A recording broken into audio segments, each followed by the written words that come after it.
শিক্ষার্থী ও স্থানীয়দের সংঘর্ষের জেরে সোমবারও থমথমে চট্টগ্রাম বিশ্ববিদ্যালয় ও আশপাশের এলাকা। পরিস্থিতি নিয়ন্ত্রণে রাখতে ক্যাম্পাসে মোতায়েন রয়েছে সেনা ও পুলিশ সদস্যরা।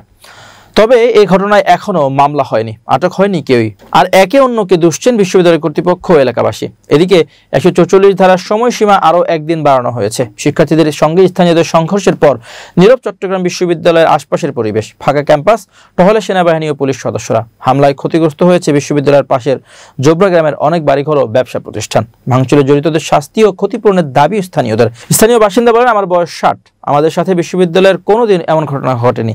এটা কেন হলো আমরা জানি না। আমাদের বাড়িঘর ভাঙচুর করেছে, এটা তো আমাদের প্রাপ্য ছিল না। এদিকে শিক্ষার্থীদের উপর হামলায় জড়িত কাউকেই ছাড় দেওয়া হবে না বলে জানিয়েছে বিশ্ববিদ্যালয় কর্তৃপক্ষ। বিশ্ববিদ্যালয়ের উপাচার্য ডক্টর কামাল উদ্দিন বলেন, দল মত কোনো কিছুর বিচার করার আমাদের সুযোগ নেই, কারণ যারা এ ধরনের কার্যক্রমে অংশ নিয়েছে, ওপেন শিক্ষার্থীদের কুপিয়েছে এবং অন্য কোনোভাবে কেউ এই চক্রান্তে অংশগ্রহণ করে বর্তমানে বিশ্ববিদ্যালয়ের পরিস্থিতিকে ভিন্নভাবে প্রবাহিত করার সুযোগ তৈরি করেছে কিনা সেটি আমাদের খতিয়ে দেখতে হবে। ঘটনা তদন্তে রোববার রাতে 21 সদস্যের কমিটি গঠন করা হয়েছে বিশ্ববিদ্যালয় প্রশাসন। 144 ধারা চলাকালে সভা সমাবেশ, বিক্ষোভ মিছিল, গণজমায়েত, বিস্ফোরক দ্রব্য, আগ্নেয়াস্ত্র ও সকল প্রকার দেশীয় অস্ত্র বহন নিষিদ্ধ করা হয়েছে।